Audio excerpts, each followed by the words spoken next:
The topic of this panel is on interventions for healthy longevity, and we'll begin with Dr. Cummings.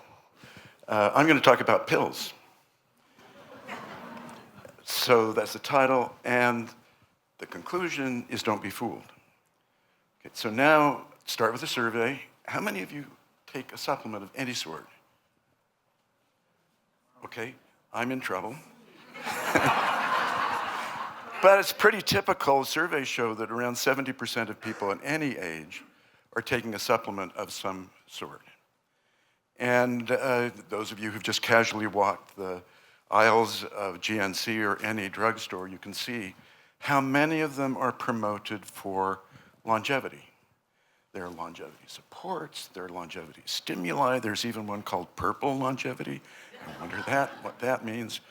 But so many of them are being promoted for what we're talking about here today, longevity. I want to go through some of the history, some of the evidence, and then how to be a smart consumer. Okay, so now, vitamins, most of the supplements contain, started in 1916 with Vitamin was the name of the tablet. It was made of yeast and all sorts of minerals. And it was promoted as being essential to survival and important for energy. Energy, did you hear that? Mitochondrial support? Okay, maybe we can find some of the old vitamin pills to test. Now, since then, over the years, we've had development of many other vitamins.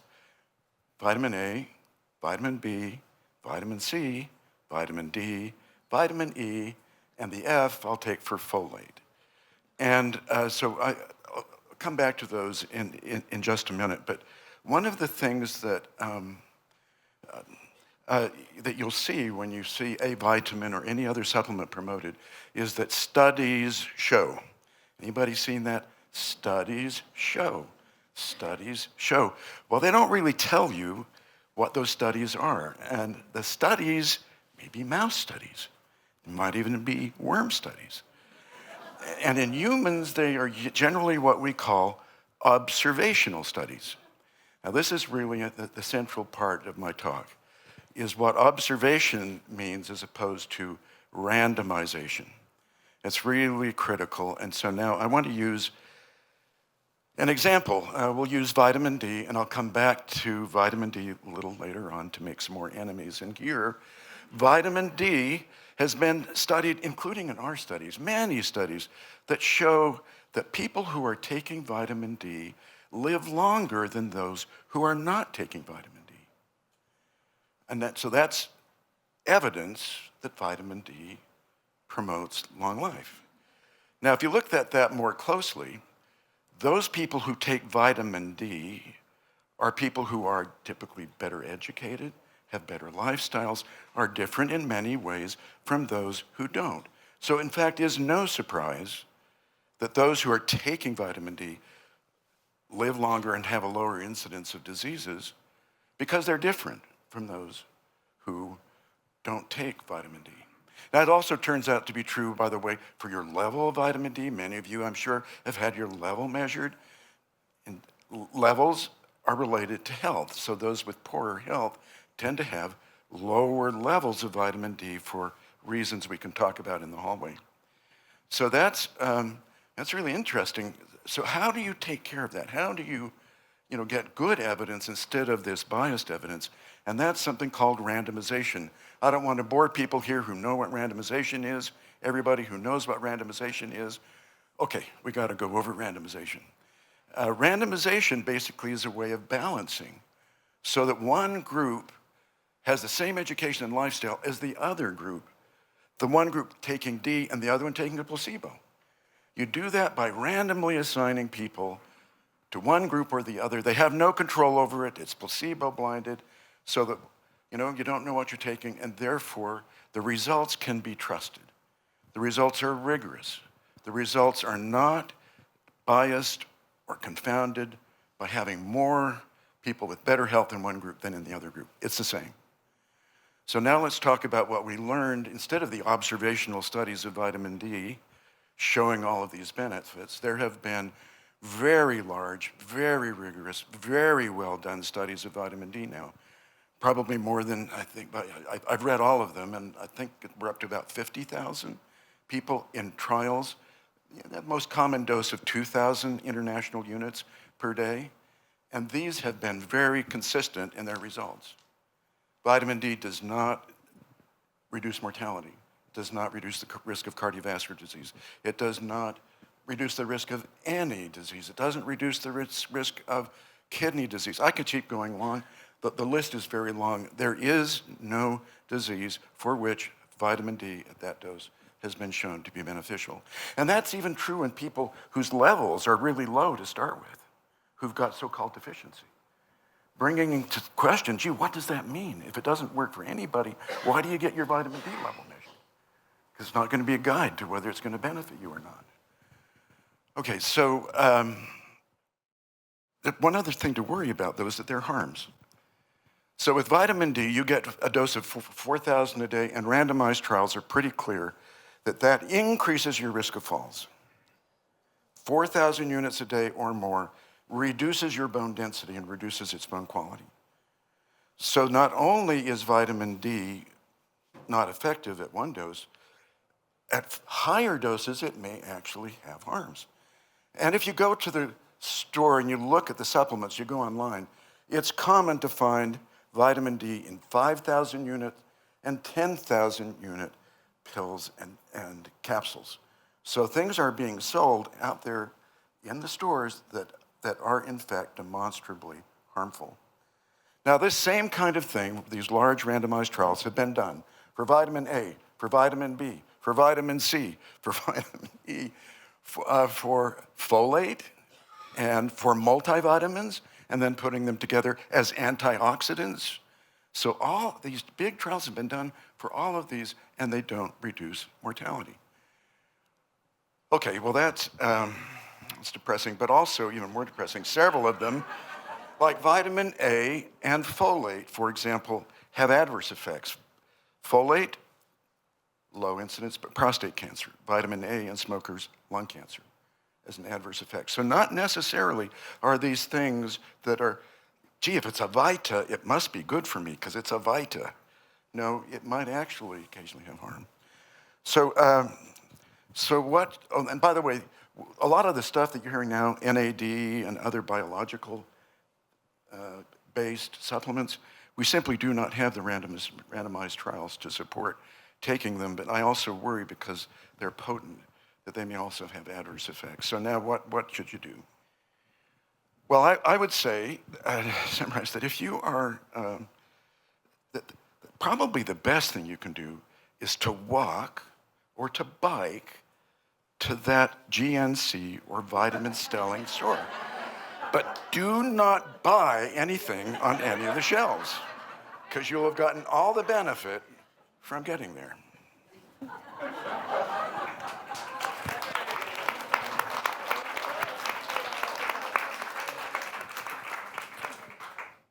Hi, everybody. I'm Dr. Judy Pa. I'm a neuroscientist locally here at UC San Diego, and I lead a research lab and a large center on Alzheimer's prevention. So that's what I'll be speaking about for the next few minutes, and I think that's a nice segue from what we just heard about. So we now know, and I think many in the audience are aware of this, and we've heard a little bit about it over the last few sessions, that there are several modifiable lifestyle factors. So I like to think about the age-old adage of an ounce of prevention is worth a pound of treatment. And I won't speak about it too much today, but I think many of you have heard in the recent news about some of the recently approved Alzheimer's treatments that are medication-based, and they're actually infusion-based, in which you would need to go to a specialized center. While there is a lot of excitement around them, they do come with a number of risks, and this includes brain hemorrhaging and brain swelling. So we really like to think about prevention. Let's get us to a point where we don't have to worry about those treatments because we don't have the pathology in the brain. So we now know there's 13 to 15 modifiable lifestyle factors, modifiable risk factors. And you've heard a number of them today. Exercise, get on your bike, walk, get out there and get some fresh air. There's several others, and I won't list all of them, but they are really nicely delineated through the lifespan. So we have early age education that we've heard about. We have middle age risk factors that are modifiable, meaning that you can change those. And I see many in the audience who fit this middle age range. And these are things like being active, having cognitive stimulation of the mind, engaging in activities that will benefit you. There's also ones tied to sleep, depression, hypertension treatment. And so, excuse me for just a moment. I'm Steve Hornberger, an M.S.W. and the director of the co-director of the SDSU Social Policy Institute, as well as the co-director of the more recent SDSU Center for Excellence in Aging and Longevity. And the SPI mission is to bridge academia with business, government, and community to improve individual, family, and community well-being. Much like everybody else has said earlier, for us, we see community and well-being as very well tied together. And out of that effort, what we did was we began, in 2020, we began a year-long collaboration with over 25 stakeholders from government, business, community, CBOs, and older adults to say, how could we create healthy aging across the lifespan? And we met for a whole year, and the two big goals that we came up with was one, that SDSU become an age-friendly university, which means that we're making a commitment to lifelong learning for students, faculty, administrators, and alumni and community members.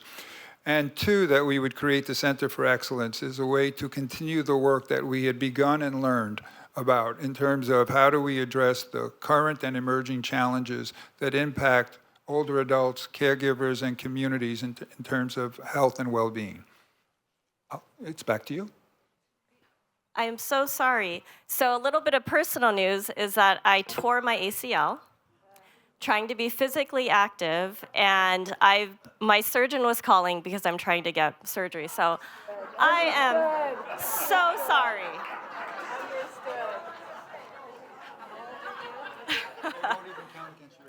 Yeah, I'm so sorry. The worst possible timing. So excuse me for that. So I was describing 13 to 15 modifiable lifestyle factors, and some of those are exercise, diet, depression, and sleep. How many in the room can have noticed changes in their sleep? Yes, this is a big problem. One that changes over the lifespan, but also one that we notice a lot in as we age, and also in women. And so our lab has really honed in on a few of these modifiable lifestyle factors. So we know that it's difficult to get folks to change anything about their lifestyle. How many of you have gone to see your GP lately and they've told you to eat better, to walk more, to take your medications, to perhaps take some supplements? And so the way that we've tried to think about it is to really hone in on one or two of these modifiable lifestyle factors and do a deep dive into what it's doing to the brain. So one of the reasons why we really like exercise as a modifiable lifestyle factor is because we know what the brain changes are. So for a long time, we thought we were born with all of the brain cells or neurons that we would have. We now know that there's a process called neurogenesis that happens throughout the lifespan, and that when we exercise, we have an increase in neurogenesis in a key part of the brain. And this is the brain, this is the part that's selectively vulnerable to Alzheimer's disease, the hippocampus, the memory center of the brain, deep in the brain, and we have one on each side of the, one on each hemisphere. And so we know with exercise that not only do we have increases in brain cells, we also have increases in gray matter density in the frontal parts of the brain. So we have our neuron and we have synapses, and within the synapses we have dendritic spines, and we know that they plump up. So you can almost imagine a neuron or a brain cell becoming stronger and stronger. The other modifiable lifestyle factor that we focus on a lot in our research is sleep. And the reason for this, and this comes from animal models, and it has now been corroborated in human work, is that we know that when we sleep, we actually clear brain pathogens. And that's one of the key reasons why sleep is so important, and sleep is so important for function. So many of you have heard of amyloid and tau, or plaques and tangles. And there's been evidence both in animals and humans that when we sleep, we clear the plaques or the amyloid from the brain. So it's present in the brain, it gets cleared through the interstitial fluid, which drains into the lymphatic system and ultimately outside of the body. And so these are two of the main risk factors that we focus on. But ultimately, if there's 13 to 15 modifiable lifestyle factors, we would like to think about combining these. And so in some of our work, and this was described a bit earlier with technologies, we've actually tried to think of creative ways to put these two together. So some of you may have seen our booth outside, and so we are actively engaging in a research trial now called our NeuroRider VR, which means that we're trying to pair the brain with the body in meaningful ways to try to improve brain health. And so we try to do physical activity and cognitive activity at the same time in a virtual environment. And so this is all run in the lab. It's our way to marry neuroscience, technology, and medicine together in meaningful ways. So we might hear about, well, go outside, go for a walk, get on your bike and bike around. And then also don't forget to do your cognitively stimulating activities. So some of you may be learning a new language. You may be learning to play a musical instrument. We've actually tried to pair these two together, and it's neuroscientifically linked. So when we exercise and we know that the brain is getting healthier, we can feel the blood churning through our body. It's also churning through our brain from that we can then teach the brain new things to do in this virtual environment. And so we actually have designed a video game in which you go through and you bike through a natural world and you retrieve animals through Sal's sanctuary. And so it's a bit of a fun task. We've done it and completed it now in a pilot study with several younger individuals and several older individuals, and everybody reports really enjoying it. And it's all done in our research lab at UCSD. So if anybody is interested in participating in this, please come talk to me, or you can also talk to the team outside. I think I'll stop there. Thank you. You good? All right. Yeah, my ACL still needs some. My part of the panel is to how do you go from all of this knowledge in terms of science and medicine and doctors to the community. And so, as I was saying, we created the Center for Excellence in Aging and Longevity, and it had 4 key elements. One was research and policy, one was workforce, one was spearheading the AFU work at SDSU, and the 4th one was longevity. Now, in terms of the research and policy, we created a regional area aging research network. That network of researchers from around San Diego created an inventory of aging-related projects that were already underway and created values and principles for how research should be done and who should be involved. Out of that, we now have 3 co-chairs. We have Kathy Ayers from UCSD, Stephanie Rios-Corno from SDSU, and Brent Wakefield, the CEO from Meals on Wheels. And the reason we did that was because we didn't want it to be just an academic pursuit of research and knowledge, but rather how do we take that knowledge and begin to implement it in a community, so that the RON is very focused on community-centered and community-driven research and knowledge building. In terms of workforce, we received a grant from the Cal Grows grant from the California Department of Aging to expand and diversify caregivers, because as many of you know, caregivers are in much shortage, I guess is the best way to put it.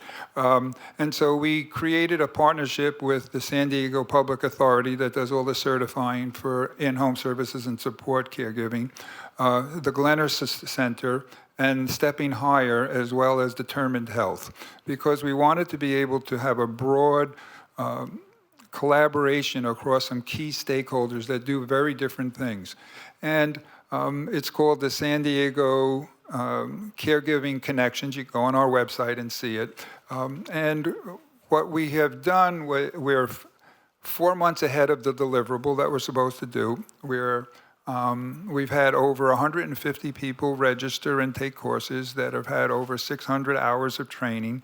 The training is 80 hours virtual and 20 hours in person for both paid caregivers as well as family caregivers. So family caregivers can take these trainings so that they can learn more skills for how they want to help the person that they're caregiving for.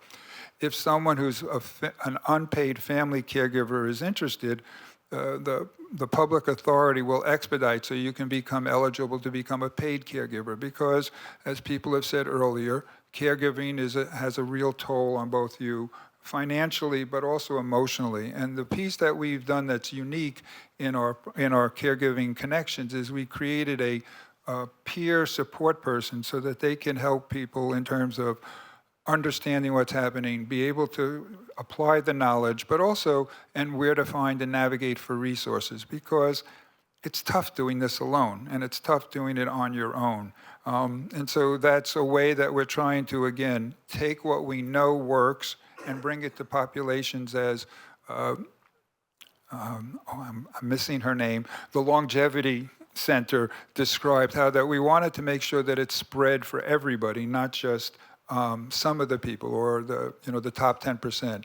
I'm proud to say that 97% of the people that have completed all this training and are now certified are 97 people of Black and indigenous people of color, because that's the most underserved grouping. In terms of the age-friendly work, we are already continuing to do that. We're creating activities and groups. We created a student organization called the Intergenerational Gerontology Alliance. That's a mouthful. That's made a student-recognized organization on campus that's made up of undergrads, graduates, and community members to talk about gerontology issues that they're concerned about. And the last time I met with the lead, they said, "Steve, do you realize that there's no place on campus where older adults and students can just hang out?" And I said, "No, I didn't know that." He said, "Well, what are you going to do about it?" So that's my mission to take care of now, to figure out, because if we accept the idea of intergenerational sharing and each of us getting value from the others, then we need to have places where they can just be, rather than just where they're as in a class or just in a research project. And last but not least, we're doing longevity. And that's, we're partnering with national, state, and local experts on this issue, and in particular, Dr. Alison Moore, who everybody knows and everybody respects. So she's a great partner, and you're all very lucky to have her with you at the Stein Institute. But in terms of longevity, what we're really focusing on is doing the age-friendly community work that, how many people know about age-friendly community work? Oh, we've got more work to do. It's a project that we partner with AARP, and you'll have a chance to meet Joe Garbanzo a little later because he's in the next panel. And basically, we go into we've now done it in 6 cities, and we're going to continue with 2 more coming up. But basically, and I never remember all 8, so I have to read it. And I remembered that having a picture is very impressive. So we have AARP has been doing this nationally. There are over 400 places in America that are listed as age-friendly communities. And there's a process to it, but it basically addresses outdoor spaces and built environment, transportation, communication, civic participation, respect and social inclusion, health services and community supports, social participation, and housing.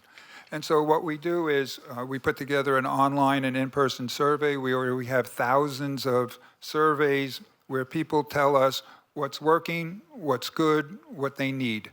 Out of those surveys, we then create over 30 different listening sessions in over 5 languages, because we want people to be able to participate in their language. And we put together what's called action planning. And then we go back and have planning sessions with the community members.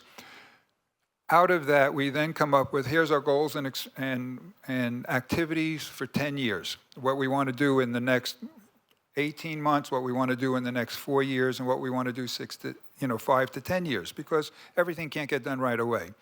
That gets presented to the elected officials. They put it out for public comment, and then they vote on it. Now, the reason that's important is because when your elected officials vote and accept an action plan, it becomes part of the city's master plan. And that means that every year they have to acknowledge and say how you did this year on these goals that you have for your city. And that gives a way for the community members to stay and hold their elected officials accountable. You said you were going to do this, what's happening? And I think that is a way to not only keep it community-driven and centered, but also driven, because ultimately, elected officials come and go. But we, the community members, are the ones that are there. And if we've identified issues that need to be addressed, then that's what we need to focus on. Over all of these sessions and surveys, 3 big things show up every time: transportation, housing, and social connection. In terms of transportation, the question of accessibility, timeliness, how often it comes, and convenience becomes a very big issue. And an example of something that I think is very forward-setting, Chula Vista leveraged some public and private money and created CV Shuttle that is free for anyone over 55. They've been doing it for a year now. They have over 10,000 rides where people come, and the ridership is increasing every month, because not only will you can call them either with a phone or a call center or an app. They usually show up with less than 15 minutes later. They will take you to where you have to go, and then they will wait for you until you finish, which is the big thing, because if people take Uber or Lyft, often the problem is they drop you off and they leave you, and then you're stuck. And so this is a very, older adult-friendly process. Every time we talk about it, people say, how do we get that in our community? I'm not sure how you do that, but the people in Chula Vista are very excited about it. In terms of housing, I think when Joe speaks later today, you should drill him about that, because AARP is doing some great work in terms of advocacy and regulatory change. They're the ones driving the ADU regulations and making it simpler, but they're also doing some very other things to make it easier for developers to get started, because one of the problems is what's the regulatory hurdles you have to go through to build more housing. What we're going to be doing is we're going to be partnering with Meals on Wheels to create an intergenerational shared housing, where we're going to be partnering with older adults who have extra rooms to have graduate students come and live with them, so that at below market rates, and offer some socialization while they're there. I think it's a really good way to help more graduate students understand what older adult life is like, but it's also a way for older adults to have access to younger people, because whenever we do these age-friendly things, people love it, they get excited. Inevitably, somebody comes up to me and says, Steve, this is really good. I go, thank you, I'm glad you like it. I said, but I'm tired of only talking to old people. Where are the young people, and how do I get them involved? And I go, good point, and that's one of the reasons why we created that student organization, because we know that if we're all involved, we're all going to do better. And then finally, in terms of social connection, we've all heard the Surgeon General report. I saw a Harvard study that said longevity, loneliness kills. It's had a bigger impact in terms of alcoholism or drug abuse. That's pretty scary. And so what we're doing is we created an intergenerational call hub where we're recruiting older adult community members and students to make calls, social calls, to older adults who have been identified as at risk for isolation or loneliness, and or just want somebody to call them. And Determined Health is our partner on that, and they've got data that says a 15 to 20 minute call for over an 8-week period improves the callee's health status. That it's just that simple, that people want to be acknowledged, they want to know something, they want to know somebody cares about them, And the matching is very simple. Some shared interest, time availability, and language spoken. And if any of you are interested in either be the caller or the callee, see Michelle Matter. She's probably upstairs because she couldn't get in earlier, or me, and because we're recruiting actively to do it again. And then finally, and I was really pleased to hear earlier about people talking about positive experience, because one of the things that we're now doing is working with HOPE, Healthy Outcomes from Positive Experiences. It's a project that Tufts Medicine's Center on Medicine has been doing. It was developed for younger children and their families, but we think it's going to have real applicability for older adults because it's based on simple premise, 4 building blocks: relationships, equitable opportunities to meet in safe spaces. I never remember the 4th one. And the last one is emotional growth through learning social and emotional competences. These are the things that we know make a difference. And so it's going to be fun to see, fun's probably the wrong word. It's going to be important to see how we can manage that and how we can translate what's viable for young children and their families to older adults, because we're still in family. And I'm looking forward to seeing what we can do, because when all is said and done, our goal is to make sure that healthy aging across the lifespan happens so that we all have an equitable opportunity to enjoy the longevity dividend. So thank you.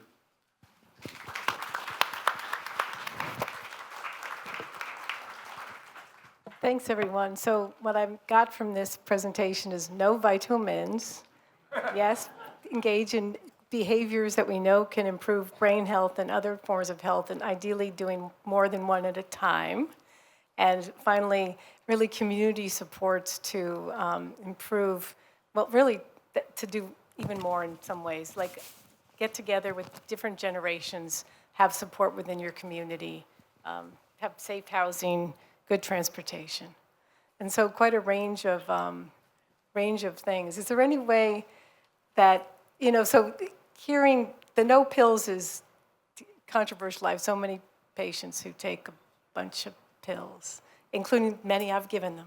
How do you, is there a way to really, I'm going to say, empower older adults to ask tough questions about what should I be taking? Look for the word randomization. It's really easy. I mean, if it's not randomized, then it's being done by people who are not rigorous. And the things that you'll see coming out of this group, the science here, will always be rigorous. So you just look for it. If it's not there, if it's mouse or it's studies show, you've also got to worry that there might also be adverse effects that haven't been discovered because it wasn't rigorous. And Dr. Pa, question, so you're doing this intervention and it sounds wonderful and hopefully we'll have positive results. One of the things that was mentioned earlier is the challenge of, if it does turn out well, how do you keep it going? That's always the age-old question, right? For any of us who do interventions in experimental settings, how do you support keeping it going? Maybe partner with Steve and do some community partnered work, something like that. But love your opinion on that. Yeah, thank you for that question. And I will say that our trial is randomized.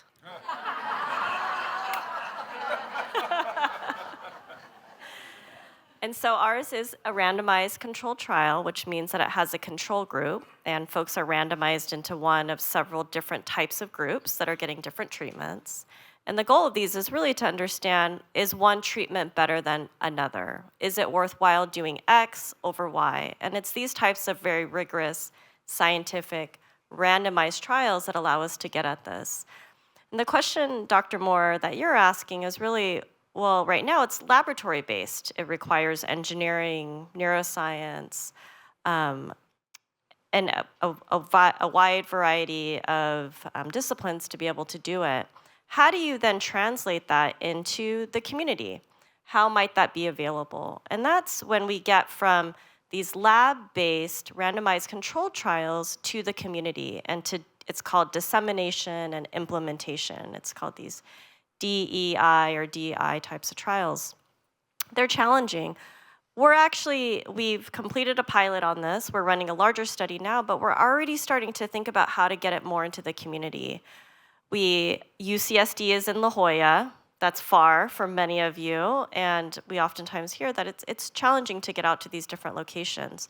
What we're now trying to do is think about how to get interventions like this, and not this one yet, because we want to show that it works first before we try to offer it to individuals. But how do we get interventions like this that require these different types of technologies and expertise out into the community?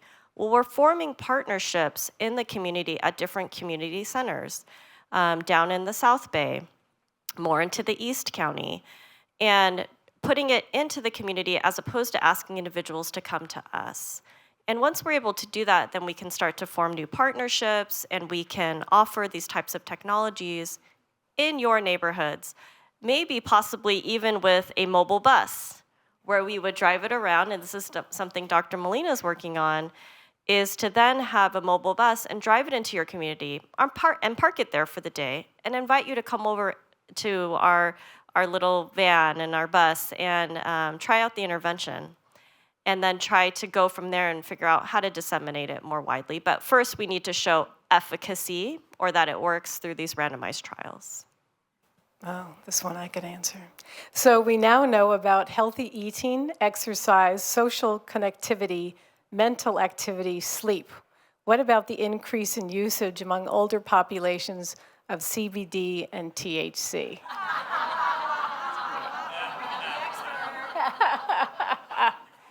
So probably everyone's heard about the rise in the use of formerly called marijuana, now called cannabis. In the population, and we're still we're doing randomized controlled trials now to better understand its effects on health. The big problem for me in this space is that what is it? There are so many combinations of amounts of CBD and THC and various cannabis products and different types of cannabinoids, and so it's a very much black box in terms of what it is. And so and also historically it had been very difficult to get access to formerly marijuana, now cannabis, to even test it. So the field's behind because of these barriers, but there are a large number of randomized controlled trials now out there to better understand the effects of products containing THC and CBD on your health. And it's further complicated by the forms of use. So smoking cannabis is a very different health effect than taking it as a gummy or a topical. And so understanding all that is still needs to be done. Dr. Moore, it might also be important to think about why is there a demand for the variety of these products? Yeah. Well, we know actually for older adults, the main reasons are, you probably can come up with them, pain, problems with sleeping, and anxiety are the top three, probably among all age groups, but in older adults specifically, pain and sleep. And there's not great, I'm going to say usual ways to treat that, certainly not with pills. And other means are harder. It's just the truth. Behavior change and things that are just tough. So people want a way to address the problems that aren't easily solved with other means. So that's why people care. All right, moving on. Dr. Cummings, what about vitamin B12 deficiency in babies with vegetarian nursing mothers? Maybe out of power. All right, we got it too hard. Take it. Yeah, okay. I have no idea. Vitamin B12 deficiency is a disease. It's not something you take a supplement to prevent.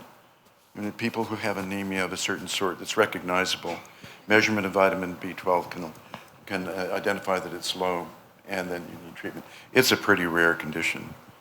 And vegetarians, I don't know the data, but maybe they're more. But vitamin B12 is also a supplement in foods, some foods.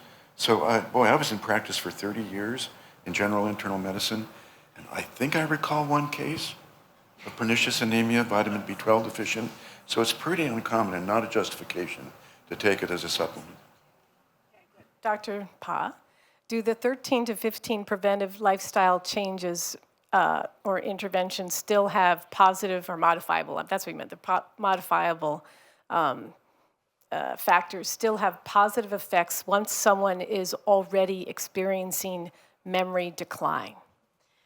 Yeah, thank you for that question. So these randomized controlled trials on these modifiable lifestyle factors, and there's some that have been done on exercise. There's some that have been done on cognitive training. So you may have received advertisements to sign up for this program or that program, and you pay $100 a year, and you get to play different types of games.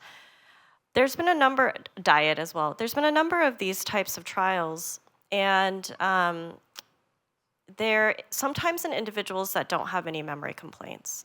There's sometimes in individuals who think maybe they're starting to have early changes, and then they're worried because they have a family history. They saw their mother go through it. They saw their brother go through it.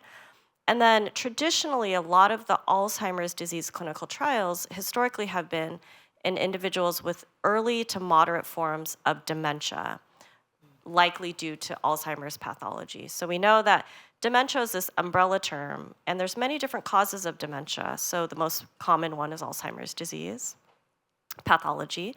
Another one is due to vascular disease or strokes that could happen in the brain. We've heard more and more about head injuries, and this is coming up with football players in the NFL and college that have suffered multiple concussions. But really, with these different types of trials, whether or not they're in individuals who are still sort of your garden variety, older adult, maybe starting to notice some early changes, or those that actually have a diagnosis of something called mild cognitive impairment that you may have heard of, MCI. The data are mixed. It kind of depends on who the population is, the duration. There's a lot that we don't know around exercise, and we get this question a lot. Well, you're telling me to exercise. How much should I exercise? What if I'm already doing this? Does this count? And then what type of exercise should I do? I really like yoga. Is that sufficient, even though it's lower intensity? Or should I be getting out to run a marathon or to sprint? These are all open questions. We're really trying to understand dose, intensity, type, and the key question that is on all of our minds is for whom? For whom is this appropriate, depending on different types of risk factors? So I'm sorry that the answer isn't straightforward, but that there is a lot of data, especially around exercise and some data around cognitive training, that there are brain benefits, and we need to follow people over longer periods of time and more critically around these factors to understand who it benefits. But based on the existing data, I would say the general view is that it's never too early and it's never too late. It's never too late to start.